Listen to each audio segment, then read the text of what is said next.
to pick up. There. Now it's on, as you all know. So basically we got two things that we're going to cover today. We're going to discuss some owner assistance, give some ideas and examples. And answer your other phone. It said, "Hello, Verizon, blah blah blah." I'm like, okay, whatever. I'll try the house. Okay. Anyways, Alan called and he wants to know. All right, we'll get her muted. And a reminder, please mute your lines if you haven't yet. But we'll start out with owner assistance, and then we'll have some discussion about land apps, some common violations and follow-up, and we'll give you some updates about the program that's happened over the past couple months. So I think first on the list, I believe we will have Dan discuss some of the owner assistance things that he has been doing. And I will go ahead and get that transferred over to you, Dan. You have a PowerPoint, right? Yes, I do. Yep. All right, so it should be on the way to you. Should be to me. Okay, let me see if I can't find it here.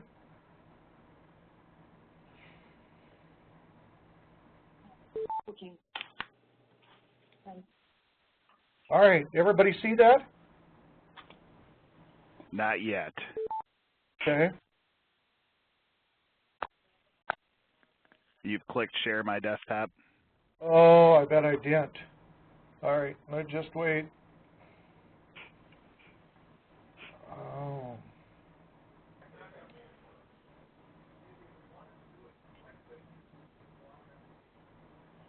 Oh, here we go. Click share my desktop.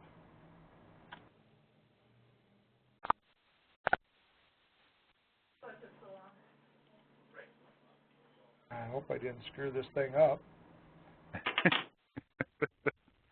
Here, let me that would never happen, would it? Let me pass it back to myself, and then I'll pass it back to you again and see it. There should be a window that pops up when we do that. Oh, I passed it to the wrong person. I'm sorry.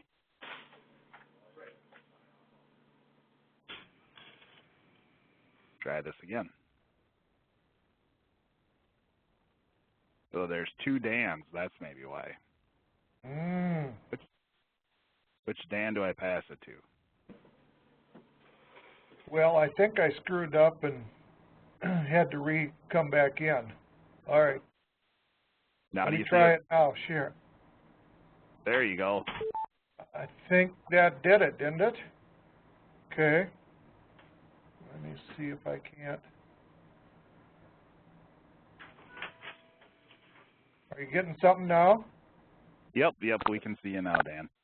Okay. And before Dan gets started, let's go ahead and hold the questions for him until he's done with his presentation. You can go ahead and send those questions to me via the chat, and we'll go from there. All right, so take it away, Dan. All right, everybody hear me all right? Nobody's complaining yet. So, well, thank you, Ben. I appreciate the opportunity to talk a little bit about the owner assistance work that we've kind of been doing down here, and this is clearly a different owner assistance work than the form that many counties have taken on, the one-on-one form. We're going to talk a little bit more about the outreach and education to larger groups is what we're going to try to do. I do want to thank those counties that have went ahead and are using the one-on-one form that many of them have adapted, and that information is certainly going to be valuable as we go forward and submit a report to the legislature, probably starting in the late summer, early fall of 2015 for the legislative session of 2016. So I want to thank those counties for being part of that one-on-one owner assistance program. But here, I'm going to talk more about the outreach and education that we're doing, at least in the Southeast, for larger groups. And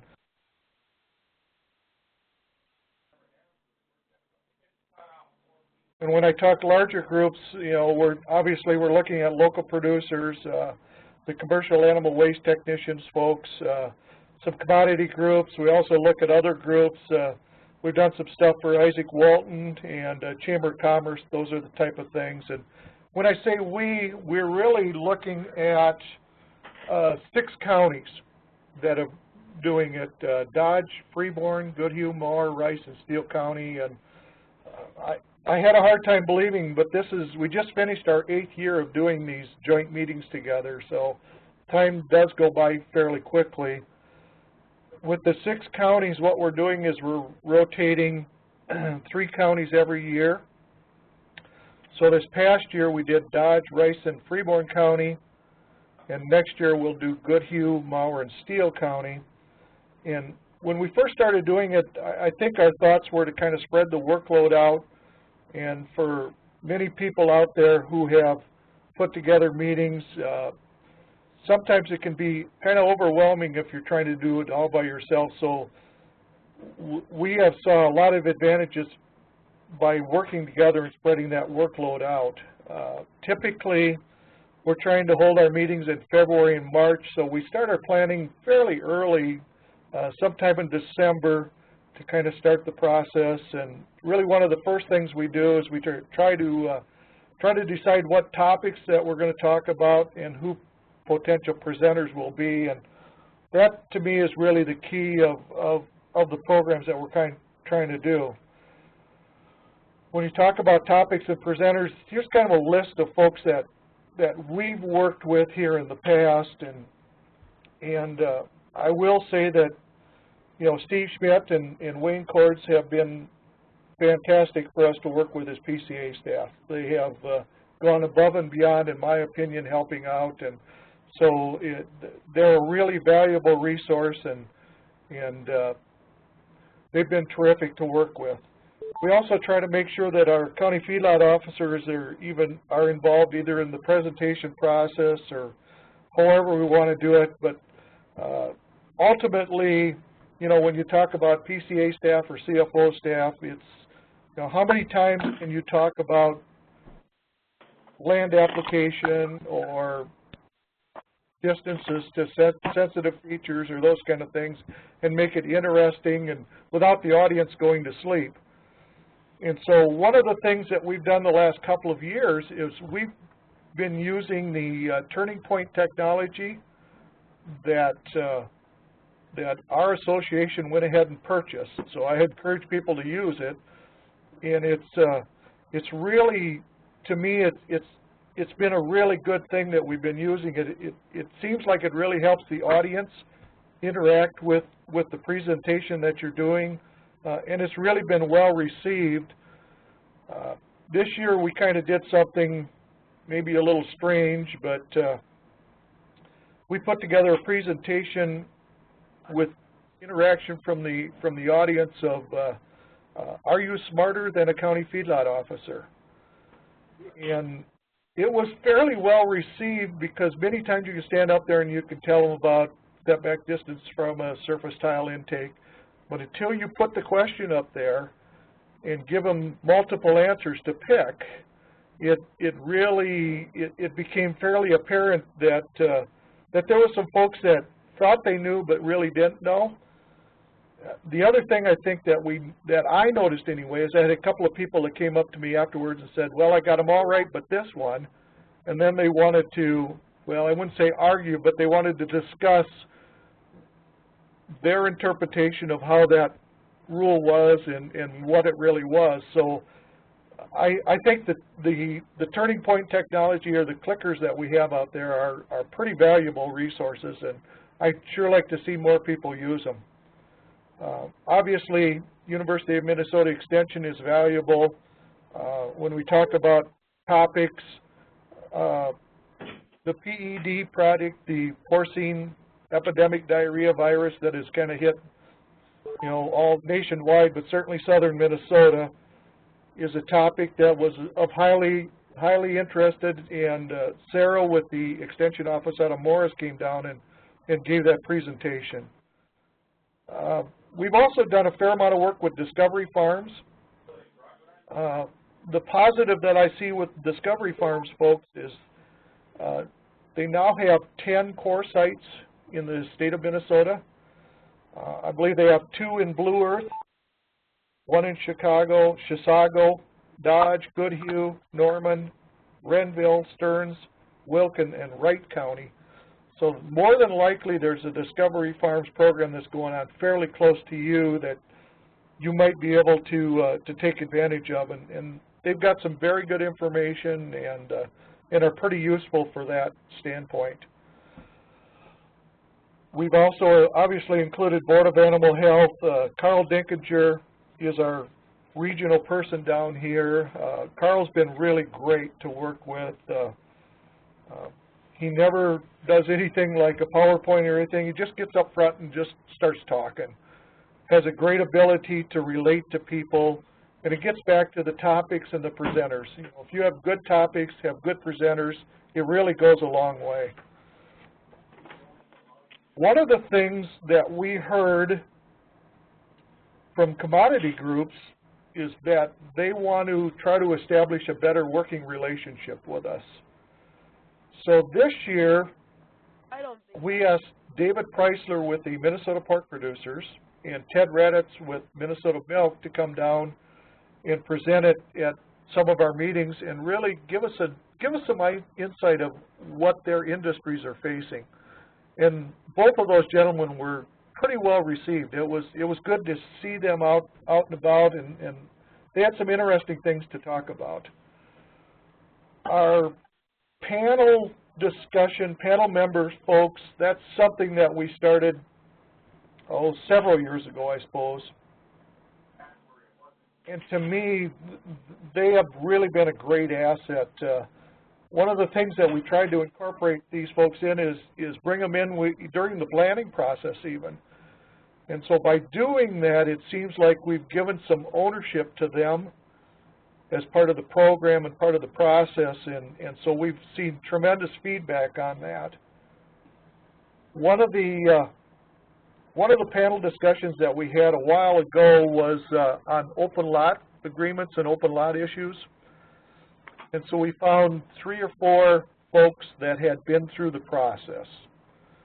And it was really interesting to hear them sit up front and talk about, you know, what worked, what didn't work, the positives, the negatives, and they were really able to relate to the people sitting there because it was real-world issues that they had went through. And so the panel discussions to me are really a positive thing that you get back. The last thing on this slide happens to be video, and I have to tip my hat to Ryan in Dodge County because Ryan took the incentive here to go out to 5 different sites and did some video work, and then we included that video work as part of the programs that we presented. So that's another avenue that we're looking at and ways to get information out to people. The workload issue is certainly one of those things that we've talked about, trying to get a location, dates, speakers. To me, they all really go hand in hand, and what you come up with is really dependent on the topics and speaker availability. We had a chance to work with Dennis Frame with the Discovery Farms out of Wisconsin, and because he's traveling, in that situation, we had an afternoon meeting, an evening meeting, and then the next day we had the 3rd meeting. So it worked for him because of the speaker issues, but we've tried various ways here. We've done it at you know, afternoon meetings. We've had evening meetings. We've had them back to back to back. We've had meetings where we've spread them out several days apart. Ultimately, I think to me, probably weather and the topics that you have are probably a much bigger deal than the times and locations. Literature and handouts, you know, here again, you want to spread that workload out rather than having one person try to put all of these stuff together. So some of the things that we've seen, the booklet that's 8 or 9 pages long, land application and sensitive features area, that's been a booklet that's been well received. We went ahead and reprinted the window clings that are clear plastic now, so they attach to actually windows rather than metal that's not in cabs anymore. The transfer of manure forms, that's another one that that seems to go over quite well. I'd rather call them back. Food is a whole nother issue all by itself. Whether you're going to do a full meal or if you're just going to have snacks, you've got budget issues with foods. Try to get sponsorships, try to get other funding. That's a whole issue all by itself. Obviously, you know, most people are going to have a presentation, so you'll need a projector, laptop, and screen. You want to, it's best to designate a person or two to be responsible for that. You don't want to show up and have none of this equipment available, and you don't want to show up and everybody's got one. So here again, you want to designate some of these workloads out to people. Sign-in sheets, kind of the same way. We do try to always do a survey form, and it's really, I think there's real value in trying to get feedback from the group, whether how things are going and what they'd like to see or want to hear. To me, there are positives that coming out of these type of meetings. One of the things that I think they hear is producers are hearing a consistent message. And so how many times have you had a producer come into your office and say, well, I didn't have to do that in county XYZ? And when that comes up in our meetings, we almost automatically always stop it and address it at that point in time. And most of the time, the differences that we want to see is that the 70-20 rules should be consistent wherever they're being interpreted. And they're environmentally driven rules, and the questions that the producer has are almost always county rules, and they're all land use driven rules. So many times you hear somebody say, well, we only have to be 1,000 feet away from a dwelling. And so we stop the meeting, go around the room, and we have every CFO in the room say, okay, Angie tells about what her setback is in Moore County, or Wade talks about what his setback is in Rice County. By doing that, it really helps to put a face with a name. And so I think what we're doing is we're trying to build some trust. And so if that farmer is out there, if that person's out there and they have a problem, say for instance they have a spill or they have a specific question, because they know you, they're going to feel more comfortable to give you a call rather than saying, well, I know I had a spill, but I don't want to call anybody. I don't want anybody to know what's going on. So I think by building those relationships, those things have helped us. I think the other thing that I really see is that it's really helped our 6 counties build a strong relationship between one another. And I'll just give you an example of that. We have a new county feedlot officer in Freeborn County in the Albert Lee area. Andy's his name, and his first week on the job, he gets a complaint about carcass disposal. And it's kind of a unique situation because 4 counties all come together and touch our corners all together, and so we have a feedlot producer that has a feedlot in 3 counties that border each other.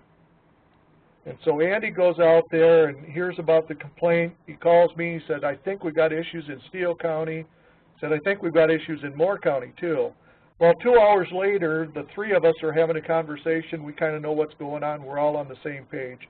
And I think by building those relationships, we're able to do those type of things. I think the other thing that I see is producers really love to see the interaction that happens between county feedlot officers and PCA staff. And not to say that we're there and we're arguing with one another, but they do enjoy the conversations that we have back and forth among ourselves. Are there some negatives from having meetings? Yeah, sure there are. And probably the biggest issue is going to be workload.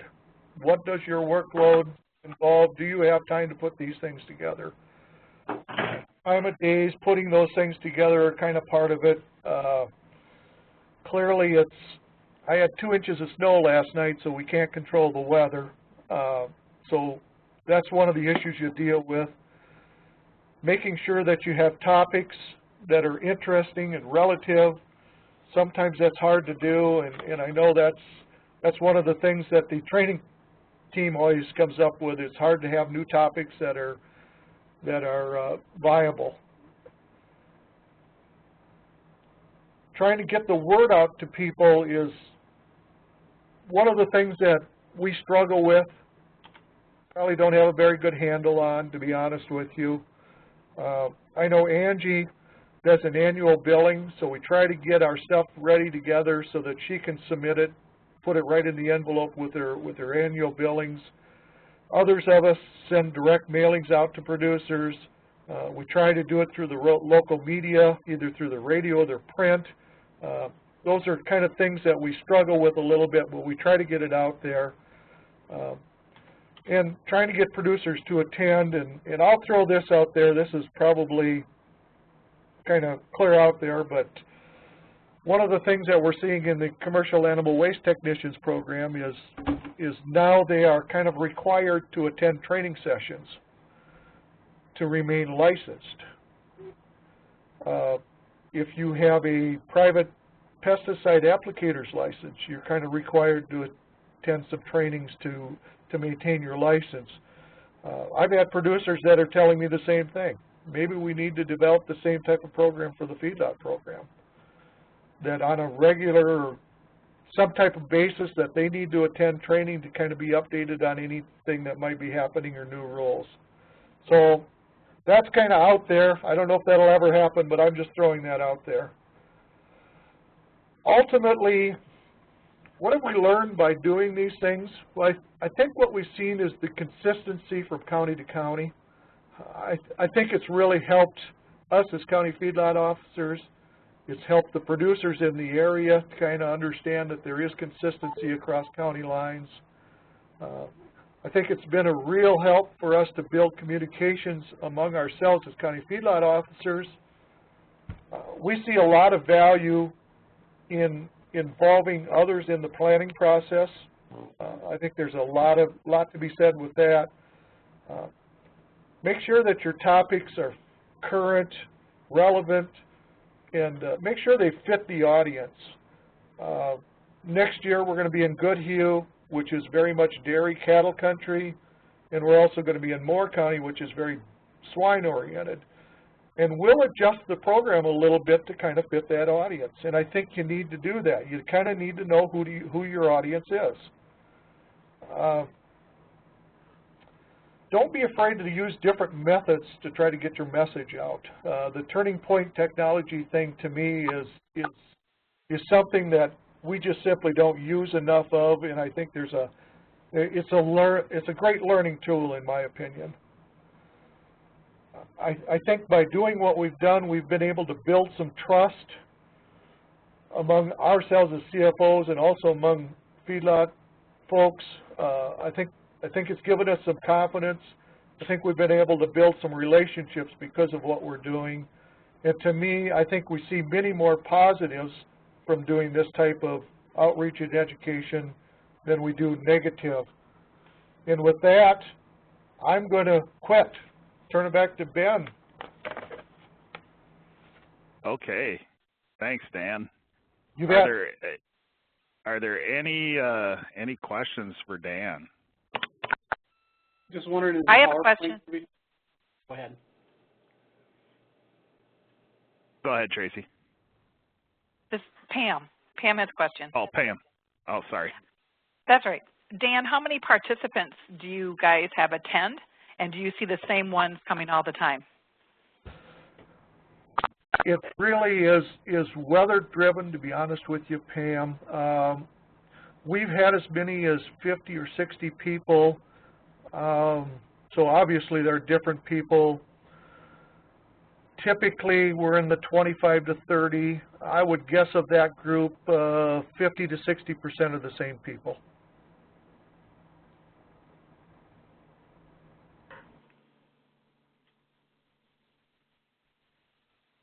Okay, any other questions for Dan?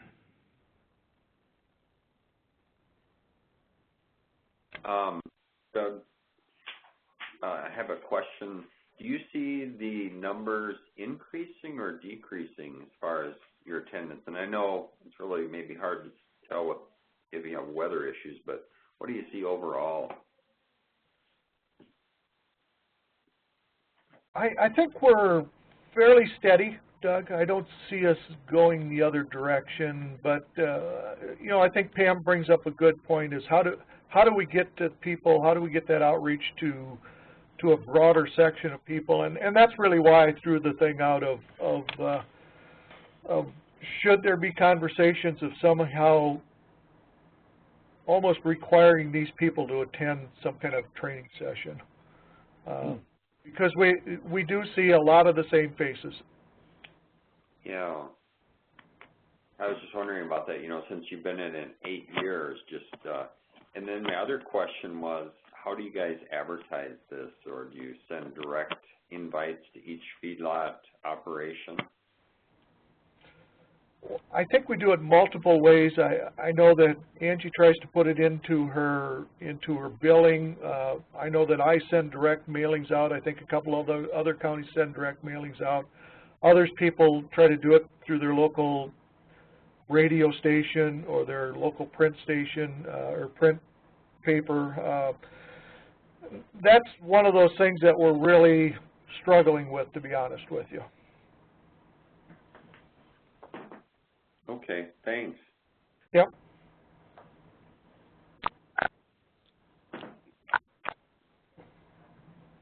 Any other questions for Dan?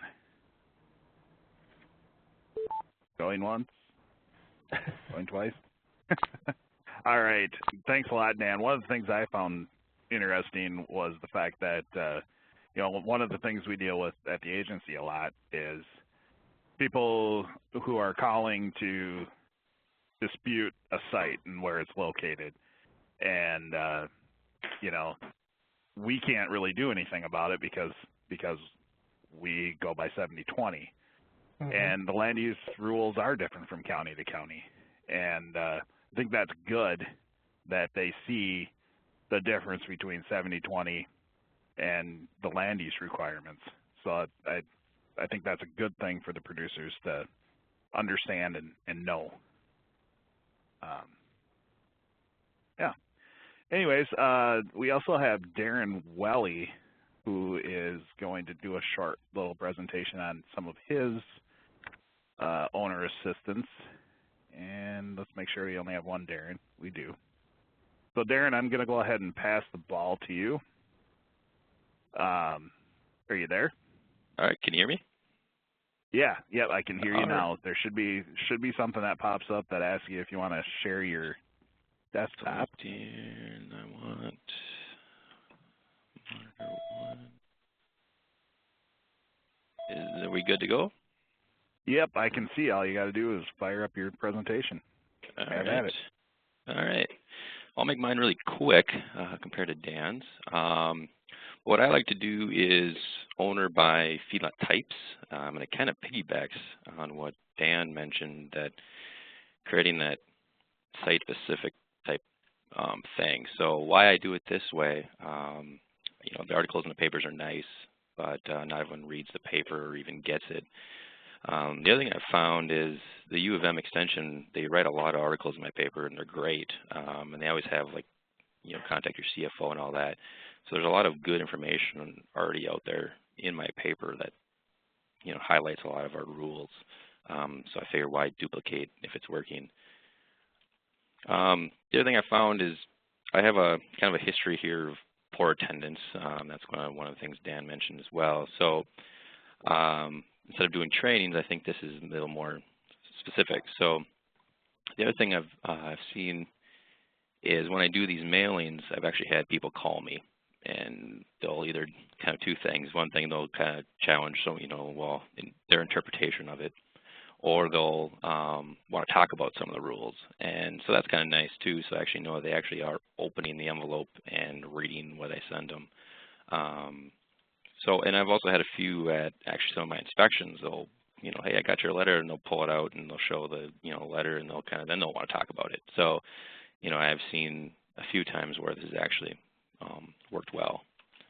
I like pulling the information out of Delta. It's really easy then. I can just grab all of my, chicken producers, all of my turkey producers, or all my beef producers. I can grab that by their name and create a master list. And then the data's already here, so it makes it real easy to just make my mailing list.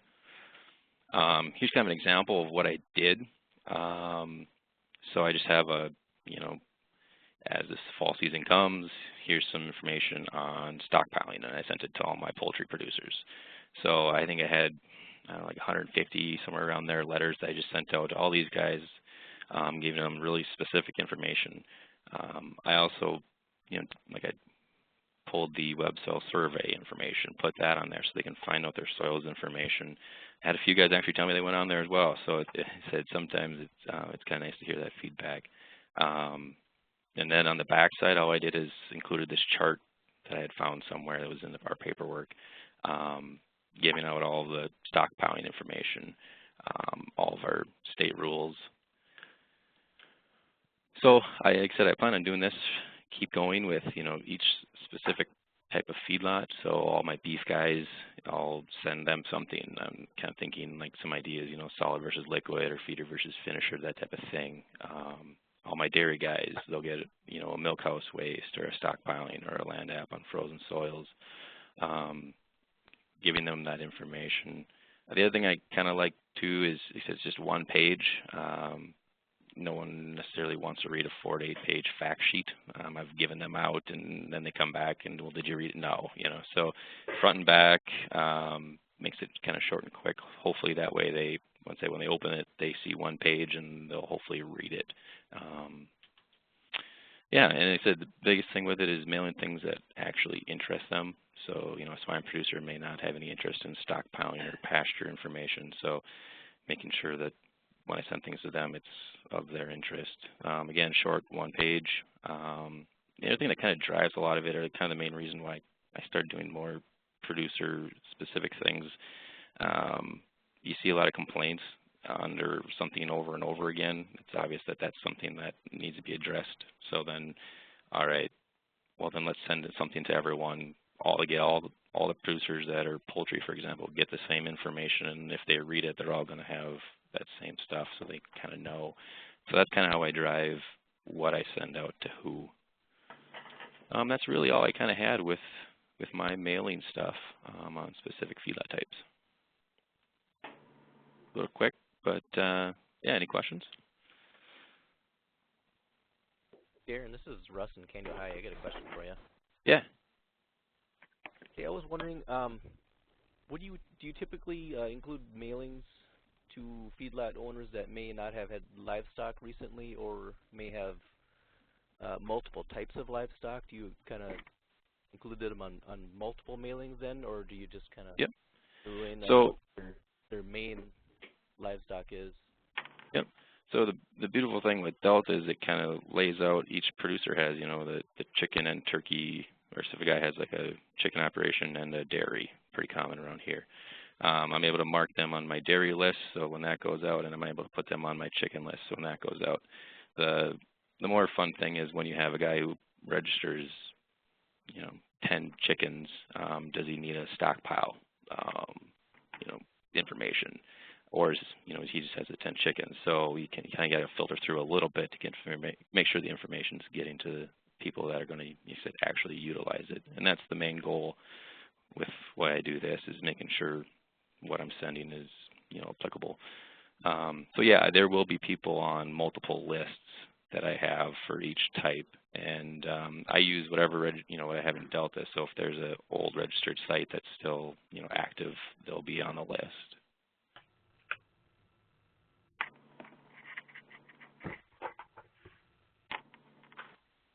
Okay, any other questions for Darren? Darren, I've got a question for you. This is Doug. How many feedlots do you have in your county? It's just over 600. But there's a lot of the smaller ones too under, so around between 6 and 7. And then my question would be, what kind of budget does it take for you? Like, and along with that, how many mailings would you say you send out a year? Well, with the 2 that I've done, it's been around 100 and 150, and I did some in the fall of one year, and then I did in the spring, just kind of split it up a little bit, just so, I didn't have all that workload at one time, because I was going through registration as well. So I kind of split up the workload a little bit, spring and fall, and as far as budgeting, it's not much different than, like I said, we're sending out registration, at least I do anyway, to all of them. It wasn't, with 100 of them, with Delta, it's pretty quick. You can kind of sort it out really quickly, and if you know how to use Excel, you can make the mailing lists pretty quick as well once you kind of created that in Excel. So it isn't too bad, and so it's the same letter going to everyone. So then once you print them, it went pretty fast. Actually creating even for 100 people, it went pretty quick. Okay. So, and then the other thought I had was, do you shoot for every feedlot getting a mailing each year, or is it more driven by what you see as maybe needs, or like you had one of your points or complaints? Yep. I basically drove by kind of the complaints kind of started the reason. Kind of, I had stockpile issues over and over again. So that's how I kind of started. All right, well, all my poultry guys are going to get this information. This year I'm thinking all my beef guys are going to get some, the information. I'm not sure what or how much I'll put on there, but I'm going to go with that. And, so maybe in the following year, maybe swine producers are going to get something, or, my dairy will get something. So it may only be, every 4 or 5 years someone may be getting something. It won't be every year that I'll be sending something to the, those producers. Yeah. Okay, thanks. Yeah.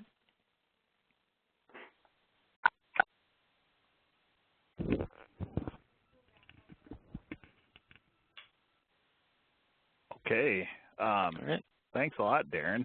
I appreciate you putting that together for me. I know it was kind of short notice, so no problem. I do appreciate that. Thought it was interesting that I had never thought of that when I was a CFO, to go ahead and sort it out and try and hit producers more specifically the way you've done, and I think that's hopefully, keeping the letters short and all that stuff is a good take-home message for everyone, and be able to tailor your message to the producer you're trying to send it to. One thing that I heard in both Dan and Darren's presentation was you struggled to get people to attend your meetings. And I'm just wondering if anybody out there has had really good success with a certain way of doing the meeting invitations. If not, I mean, I think it's kind of trial and error, but maybe somebody has a good way that they can think of that they've been very successful towards getting owners to these meetings.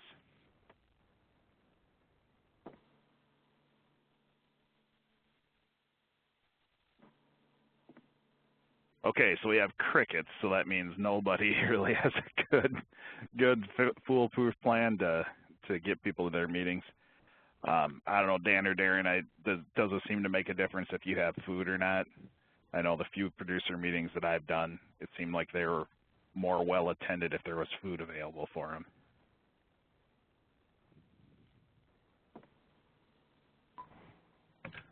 I would agree with that, Ben. I think anytime you feed them, they have a tendency to come in more.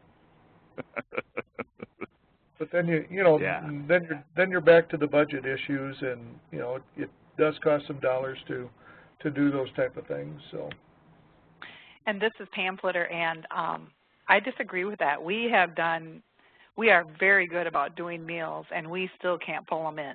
So I really don't know, and we do good meals. We do good hot meals, especially we try to hold our meetings in the wintertime. So I don't really know what the answer is. This is Barry. I'd like to pick up on that too. Can you guys hear me? Yep, we can hear you, Barry. Yeah, just a couple comments there, and we really ran into that just recently between our last registrations. From 2009 to this latest registration, we just seen a kind of a cultural change going on here with all our feedlot people. Pam down in Swift County, and I still assist those folks down there, was just great at doing the notifications, getting a meal going over in Benson, a 2-meat dinner, bringing people in. But one thing I seen was always the same people that would come, hard to attract the new people. And we would usually do this in February, which we thought was a good time. We actually had to cancel our one we were going to do in February. We would usually have in the 20 to low 30s range. We only had 5 people commit this time. Pam was pretty disappointed. But I kind of correlated it to some other things, both in Pope and Swift. We had a terrible response to trying to get our registrations all done and how many we had to chase down. So we're just, and I don't know how that is, and I'd like to hear that from around the state, and we're trying to work as hard as we can to keep this all up. But I just seen a big change up here, is keeping that producer interest. We got so many people phasing out. The ones that are in it are in a different mindset. We're dealing with less people, and things really changed since I started in the feedlot program. Can anybody help me to understand that better?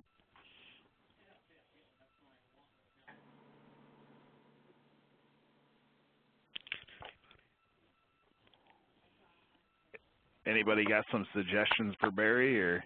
Pam, this is Pam again, Barry, and I really don't. I mean, we have spent a lot of money on, we do a lot of mailings in Martin County. We have spent a lot of money on speakers. We've spent a lot of money on food. We've all but went and picked them up, and haven't always had the best response. So I'm sorry I don't have, but would like to hear what other people, if there's anybody that has any good ideas. We, and just to pick up on that, we really do like to hold these meetings and get producers there, but we're also trying to be productive with our time, and we're just really running tight in our office with available time and got to prioritize everything.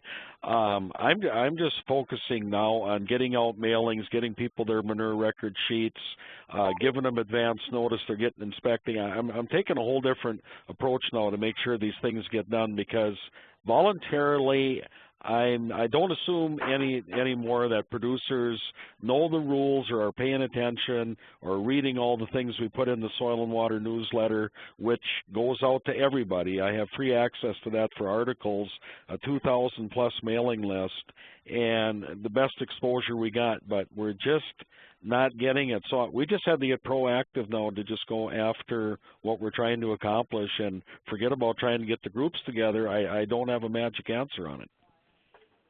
Hey, Ben, this is Rhonda. Yeah.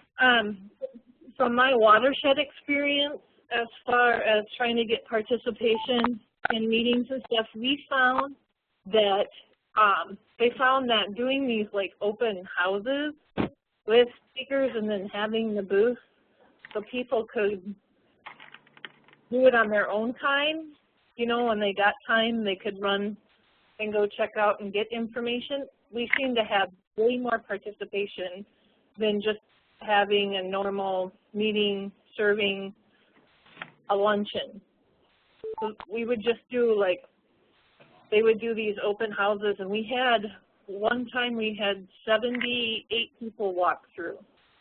And it was literally just a workshop with booths, and we had a speaker here and there, and that seemed to work the best, and that's what the watershed group at the MPCA is doing now, because that seems to bring in more people because they can work around their schedule. I know it's time consuming for the rest of us, but you just set hours, and that seemed to work better. So that might be an idea. Okay. Thanks, Rhonda. Some of the other things that have come in through chat,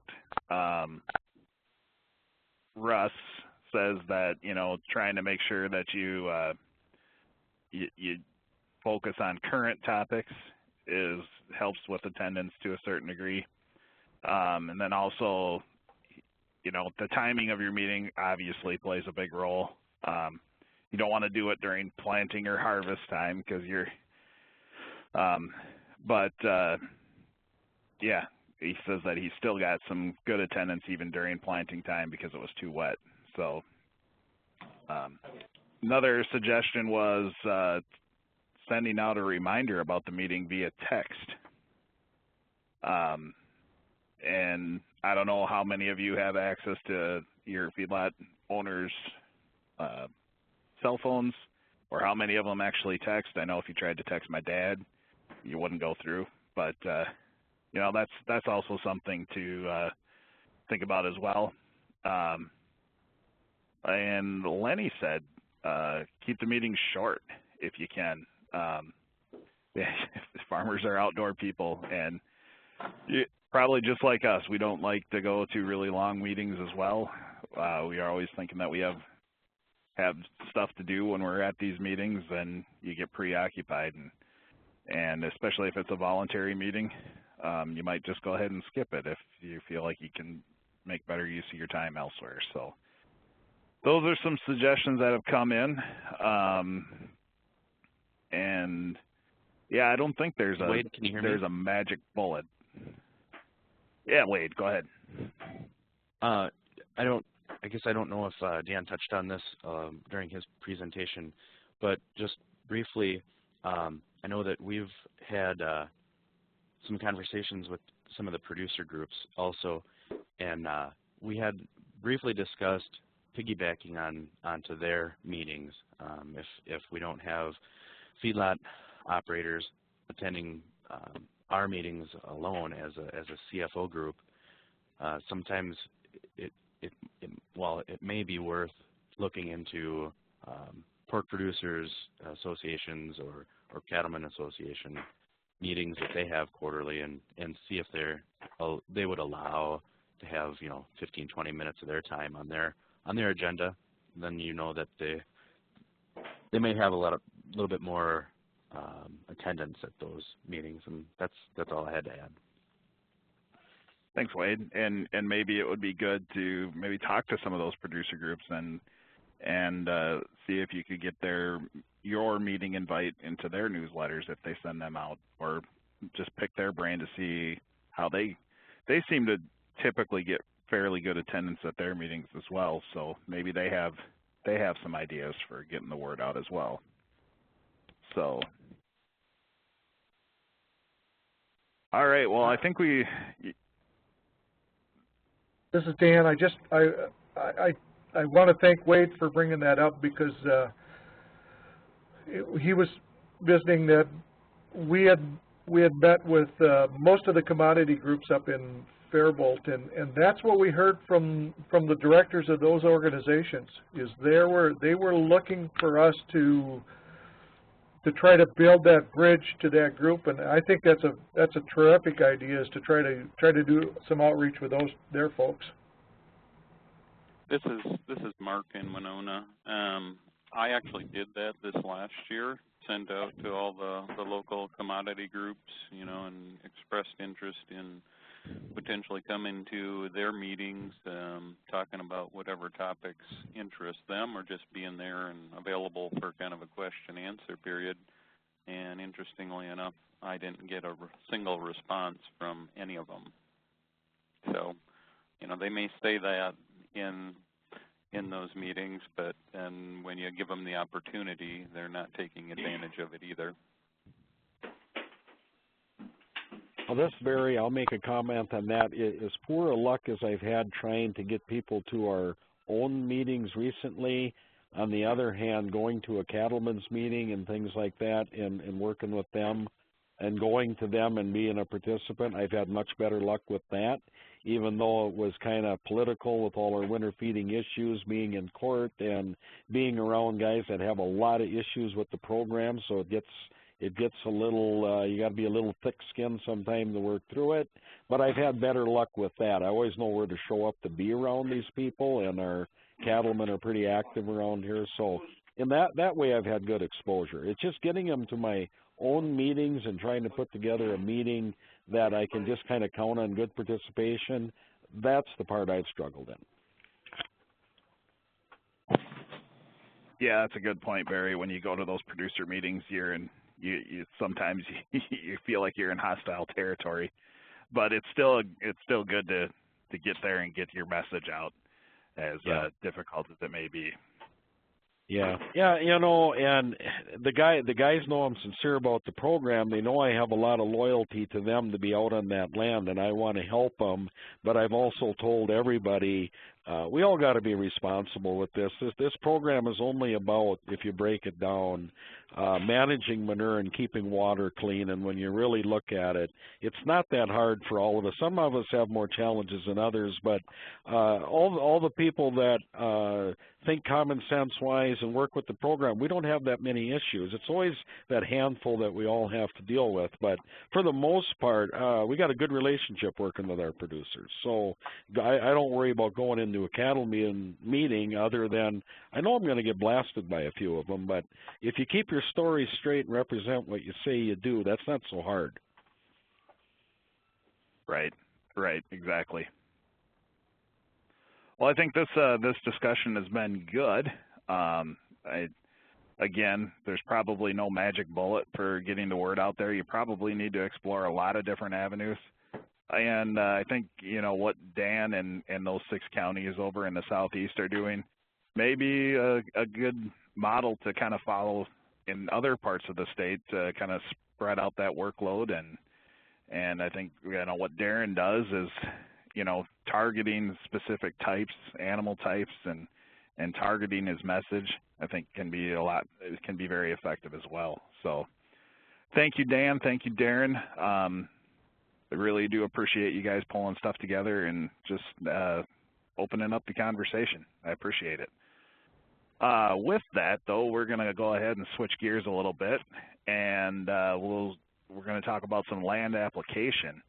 Paul Britsky, he let me know he wasn't going to be able to make it today, but we have Mark Gurnis and Doug Voss here to kind of discuss some of the things that they've seen regarding land application, whether it's record keeping or actually application violations, and how they followed up on them. And tell you what, let's go ahead and start with Mark and let him just discuss anything. Mark, you don't have a PowerPoint or anything, right? No, I don't. He didn't tell me I was supposed to, so. No, I said it was. You didn't have to. Just go ahead and shoot and let us know what you've been seeing and how you've kind of followed up on them. And after we've had Mark and Doug talk, maybe we'll open it up to everybody and for questions and maybe some things that they've seen that hadn't been discussed yet. So go ahead, Mark.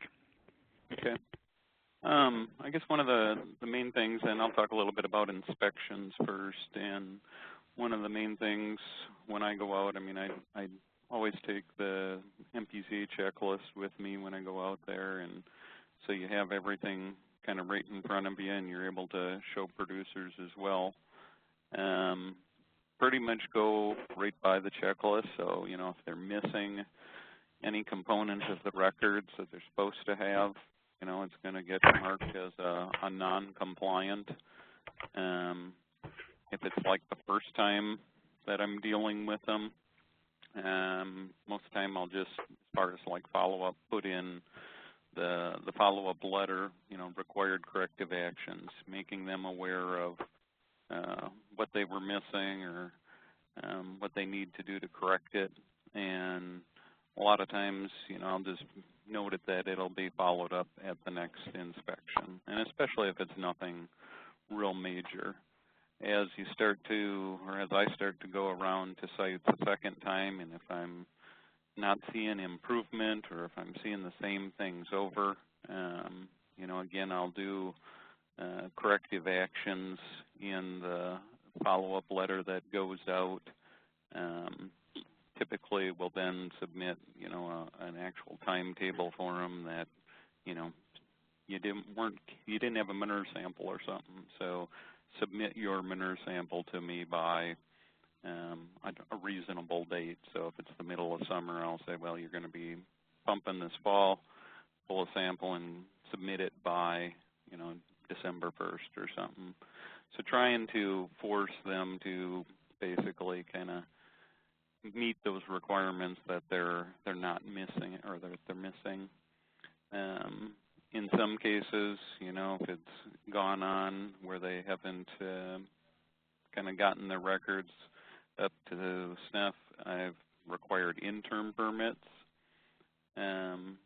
basically requiring them that they submit the format that they're going to use so that it can be reviewed and approved and make sure that they have everything they need. Or if they're required to have an up-to-date manure management plan and they're not keeping one, I've used that interim permit as a method to basically, it's something they're not real happy with having to do, go through a permitting process just because they're not keeping a manure management plan or not keeping good records. But it kind of gets their attention and gets them going on the right track. I haven't really used like the letter of warnings or notice of violations for the records so much. I've more so reserved those relating to actual applications. So if somebody's, you know, applying too close to a stream or a sinkhole, that type of thing, that's where I've more so used the letter of violations. I guess one of the big things that, you know, as I deal with people too is, you know, kind of the question of, are they doing the manure management plan themselves or are they having a consultant do it? You know, some of the consultants are pretty good at basically putting the information out there that regulatory wants to see. So if they are working with a consultant, typically I'm going to ask that owner a lot of questions just to see, A, if he understands what the consultant has put together for records for him, and B, if he's actually doing what the consultant's records show. And in a lot of cases, what I've found is that the consultant's information isn't really a very accurate reflection of what's going on out at the site. So, you know, there's a lot of discussion that will then take place around that and how to correct some of those issues, and kind of see the same thing in, you know, the manure management plans as well, that come in with permit applications that consultants, I know, and even the MPCA program is set up the same way, where it gives kind of a max rate that you can use, which is fine, but, you know, realistically, if the max rate says 25,000 gallons and you know they aren't going to apply that, why would you even plan for it? And so then some of the discussion more so revolves around, you know, if you're paying a consultant to do a plan for you, why not put together a plan that you can actually use? What's your realistic application rates, and plug that in so then you know where your nutrient needs are after you've applied, rather than just saying, well, I can apply up to 25,000 gallons. So that's just kind of a real quick overview of some of the things that I've dealt with, and I guess I'll open it up to questions, or let Doug go and then open it up to questions. Yeah, let's go ahead and let Doug speak to what he's been seeing, and then we'll kind of open it up for questions after that. Okay. Can you hear me, Ben? Yep. Okay. First of all, Mark, thank you for not having a PowerPoint. I didn't realize we were, you know, going to be going to that point. I was not aware of that either. But so, but I do. It's all right, Doug. I didn't tell you to have a PowerPoint. I just had to give you a little grief, Ben. I thought it was, you know, like just a off the cuff kind of thing. So I'm glad that I'm following Mark. I do have one sheet, Ben, that was part of what I was going to talk about. So is there a way for me to show that? Sure. I will go ahead and pass the ball to you. If I can find you. Hopefully, there's 2 Doug Bosses on here, so hopefully I get the right one. Yeah. Let me know if you see it. Yep, it says you are now the presenter. Yep, just click share my desktop. Okay, just want to let me on that one. Okay. There you go. Okay, so now you can see my desktop. And I don't know what it's doing. Is everybody else seeing it kind of go goofy? Yeah. Yep. Fading to history. It's just fading. All right. Looks like a hyperbole. I'm going to pass it back to myself. Should I close one of them, Ben? Yeah, that probably would work best if you would do that. If that's what's happening. Okay, so I closed one. All right.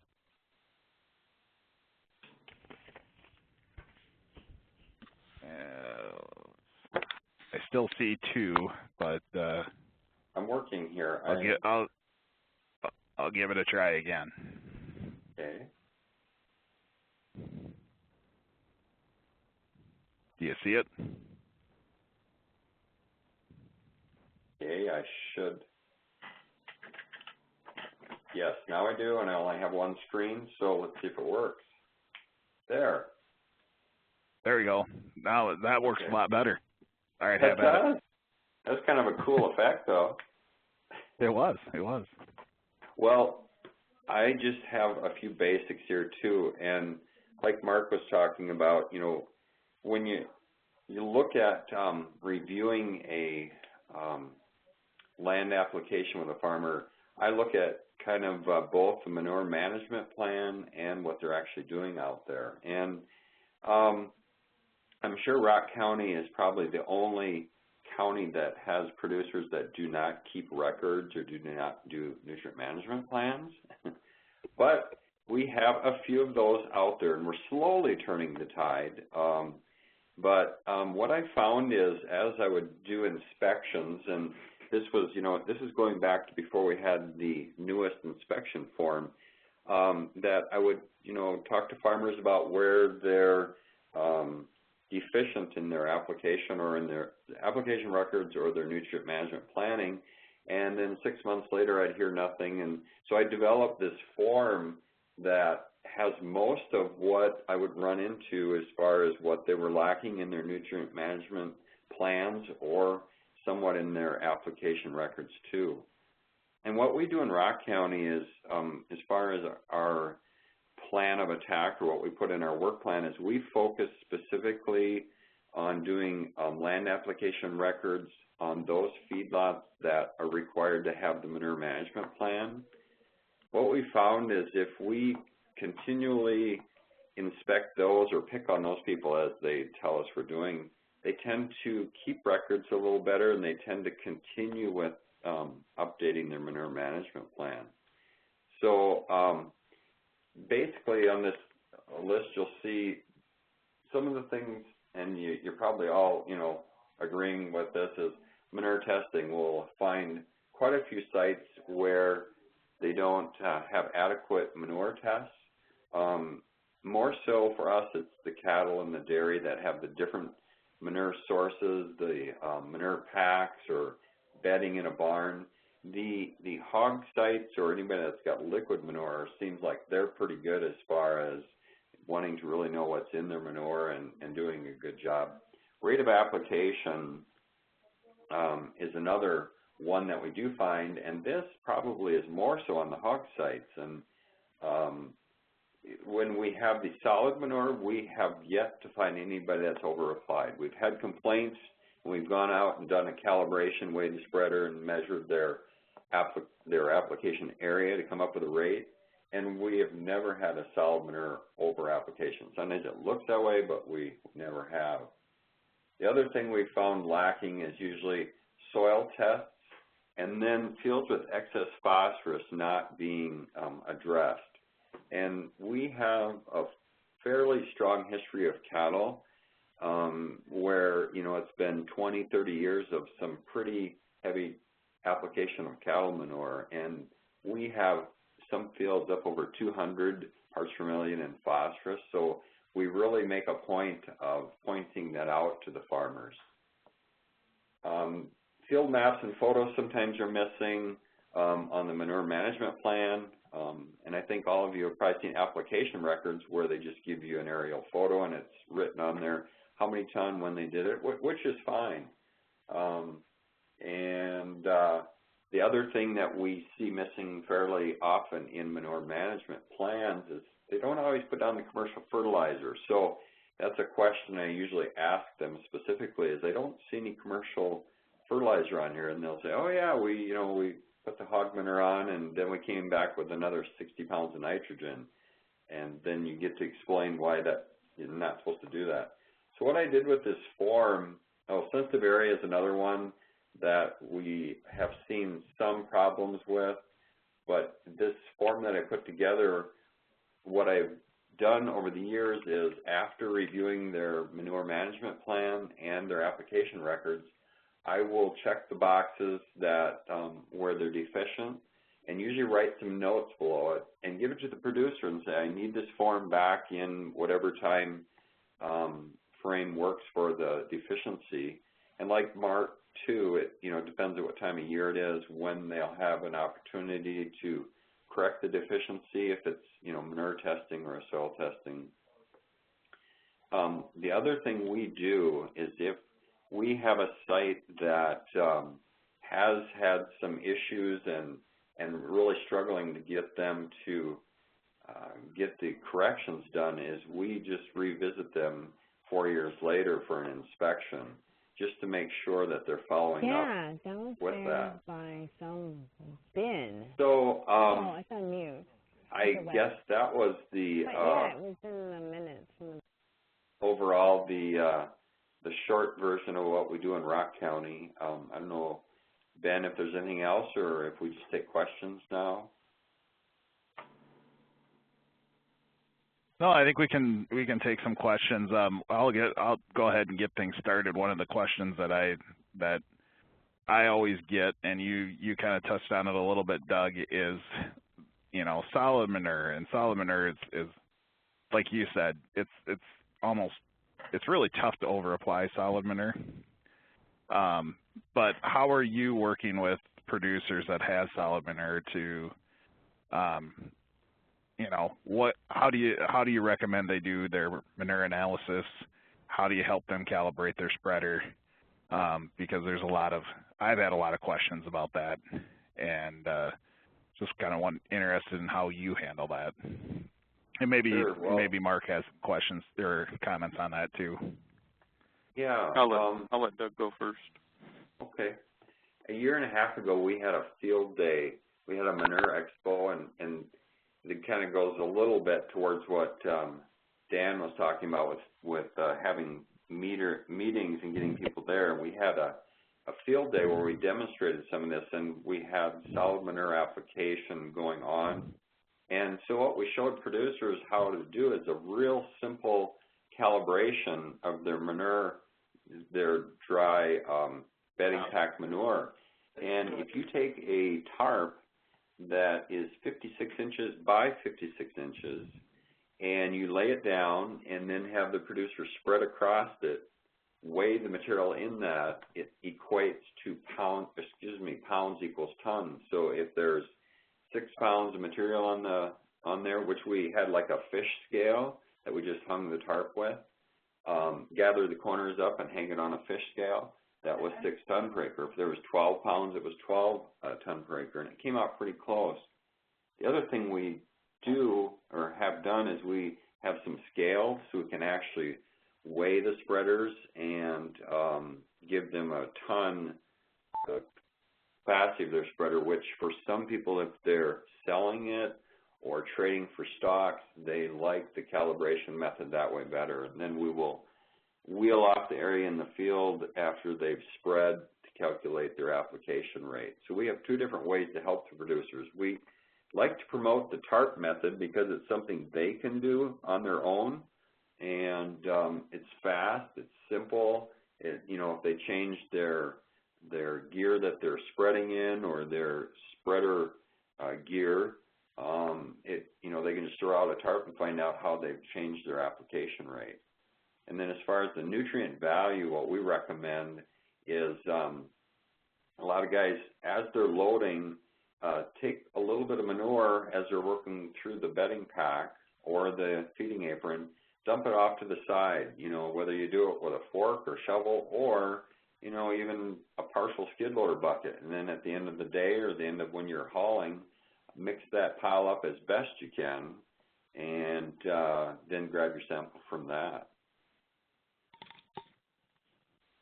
Yeah, in Winona, I was going to say in Winona County we have the scales too, and so basically we, if somebody doesn't have a calibration, our soil and water office will go out there, basically weigh them full, weigh them empty, and I don't get too concerned about trying to measure, how big of an area they cover, more so if they know what their typical weight, how many ton per load they typically have, then it gets pretty easy for them, if they just keep track of how many loads they're applying on the field and then do the math of loads times tons divided by acres to come up with their application rate. So if they change gears on the tractor, that type of thing, they just have to keep track of how many loads they put out there, and they know how many ton is in a load.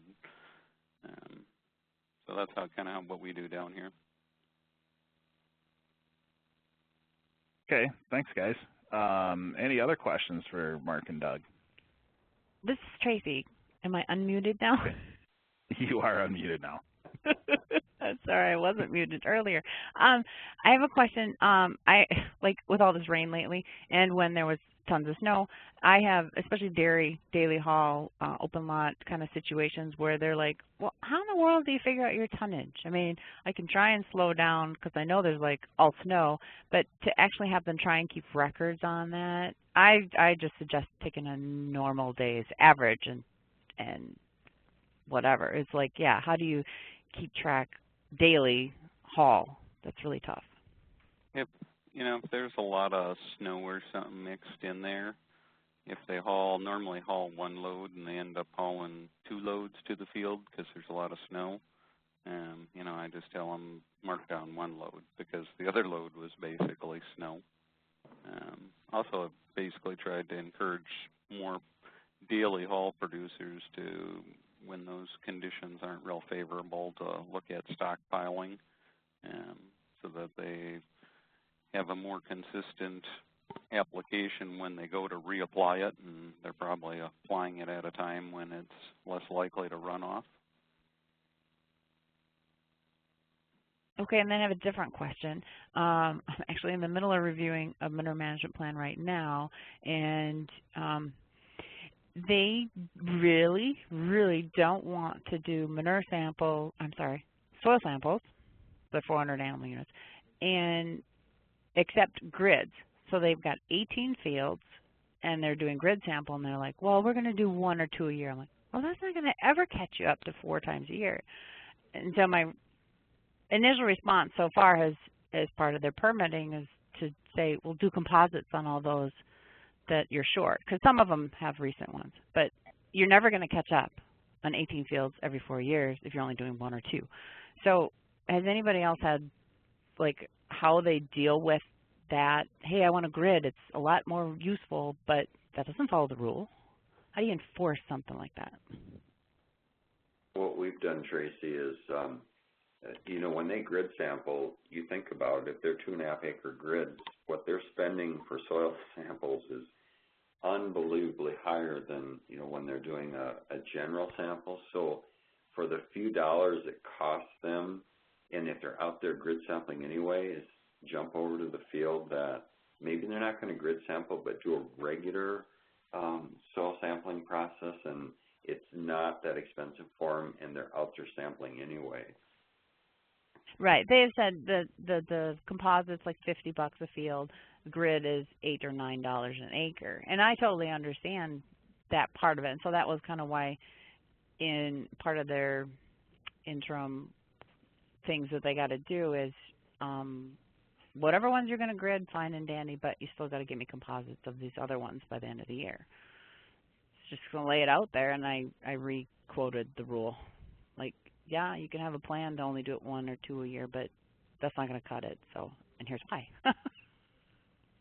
Tracy, right, Tracy, this is Wade. Have you thought about getting on the same page with them in terms of only those fields that they're going to go to that year? Just get that composite, or that what Doug was explaining, that one sample for that field. Then at least they've followed 70-20, and then at the rate that they want to do those grid samples, then they can have that on their own schedule. But if they're going to apply manure on that field, they would need to do at least that one sample. So it may lower the cost. That's my recommendation. Yeah, well, it sounds fine and dandy, except it's I just kind of finished it up, and 5 of the fields are putting manure on, are planning to this spring yet, or they did over the winter. They don't have a current sample on. And so the most recent ones, all but 2, aren't getting manure for this year's crop. And so it's kind of like, well, they're kind of behind the 8 ball on it. None of them are high. And so it's not like it's a huge deal. It's not like they're bumping up over 100 or anything. But it's, yeah, it's just kind of frustrating because they don't want to do more sampling than they have to. But yeah, all of them are in their plan. I mean, it's corn, soybean, alfalfa, and they kind of need all of them in their plan. Some of the alfalfa fields, they won't put manure on for 3-4 years, but that 4th year usually is when it will get it. So it still needs to be in that rotation every 4 years. I was going to say, we get a lot of that too with the longer rotations, and I guess what I do with them is if they're sampling at least once within the crop rotation, so sometimes it may get out there 5 or 6 years, and yeah, I don't see it as being a huge issue because a lot of times they're not applying on the alfalfa fields anyhow. So. And Tracy, this has been one thing that we've done with some of our NPDS permits is they have outdated tests right now. They're over 4 years old. We just have them add to their manure management plan a statement saying that, any fields that have outdated soil phosphorus tests will be sampled prior to land application manure to that field. Just so you have it in writing. So it's almost like a compromise. Right. Because I mean, it's basically they need to know what the soil phosphorus test or have a current one before they apply manure there, and that way they can, if they put it in their plan in writing, that's something you can hold them to. Okay. So Tracy, this is Lori talking. So they want to do grid sampling on most of them, but they won't. Just trying to follow along. So they must see some value in grid sampling, right? The grid sampling with 18 fields, but they only plan to do 1 or 2 a year, and they've got half of them done. But they started 3 years ago, right? And so by the time they get 1 or 2 more done this fall, they're still going to have 5 or 6 of them that are going to be way past, and included in that is 4 of them that they're putting on manure this winter and this spring, and they have no intention of sampling them before fall. So but I assume I assume they're doing them eventually. Right, they're doing the grid though because there's value in it, and maybe they're working with their agronomist and they have a variable rate application system. I assume if they're taking that extra step. So I don't know if there'd ever be any value of having a conversation maybe on site with you as the enforcement person, but also as the agronomist, and maybe pencil out for them, what they're going to gain by just getting them all done at the same time. Because if they fall behind, they're not gaining anything, I guess, economic-wise. If they're not. I guess I I hesitate to, I mean, I know it's in the rule when you say, well, do the grids on some and then composite on the other, because the data is so, you know how variable it is in fields. You've probably seen that yourself. So it's kind of coming in with bad science on top of bad science. I don't know. I guess that's my point of view, you know. Right, right. Well, and most of their past year's applications, like the corn is what gets the manure, and they do 15, 15, 14 spring plant row application. Okay. And so they're always throwing phosphorus on there. I don't know enough about that part of it, like to get things going or whatever. It's, you know, ends up as 15 pounds of phosphorus. It's and that part I'm not worried about. It's their past records do not show any over application, no over application of commercial. It's nothing like that. It's just how hard do you hammer on the soil samples when none of them are even above 70, and most of them are in the 20s, and they're never over applying anything. So it's like, but they're going to say, what's the big deal? Yeah, I would say back to them, then why are you grid sampling? You know, I don't know. That's just my thought on it. If they're not keeping good records and it's like they want to go the extra mile on some, and on the others they don't care, which doesn't make any sense to me. But that's just me. So. Yeah. Right. So I mean, when it all boils down to it, I mean, we have the rule that we have to enforce, and if they want to apply manure to that field and they're at that level where soil phosphorus tests are required, you need to make sure that they have those soil phosphorus tests in place for those fields that they're planning to apply to. So, yeah. Well, we are actually running a little short on time. I appreciate all the discussion. I wish we had more time to talk about the land app side of things. I think kind of the two big takeaways were, I think a lot of times, whether it's a consultant or even a producer, you definitely see they're not putting commercial fertilizer down in their plans or in their records. And those of us who are involved with agronomy and farming enough know that's probably not the case. So that's probably a really good question to ask as you're reviewing plans and records, is what about commercial fertilizer? And to a point, you got to take them at their word, but at the same time, they might not. They might have just forgot to put it in there, and oh yeah, I put on a pop-up, or I do some side dressing. You don't want to play the gotcha game, but at the same time, they're going to be honest with you. So sorry to cut that topic short. Just had a couple things to talk about for the FMT update. Randy and Wayne weren't able to make it, but they forwarded a few topics to me that they wanted me to cover. New staff. We have got some new staff at the agency. Richard Grinnis, formerly of Stearns County, has joined the MPCA. He's up in the St. Paul office. So, yeah, congratulations, Richard. And then we also have a new supervisor for the West Feedlot unit, and that is Lisa Shire. She is in the Detroit Lakes office, and she'll continue to work out of the Detroit Lakes office. She is formerly our compliance coordinator, so she knows the rules, and probably a lot of you have already worked with her already. And then the last topic was our feedlot rule revision. It was approved by the MPCA board on April 22nd, and it should be published in the state register and become final within the next month or two. So that's what they had to pass on to you. So thank you all for the great discussion and participation. I do appreciate it. If you have any questions, I'm sure, not that I want to volunteer these guys, but if you have any additional questions for Mark or Doug, I'm sure they'd be more than happy to help you out a little bit. So with that, I'll just want to say thanks, everybody, and have a great day.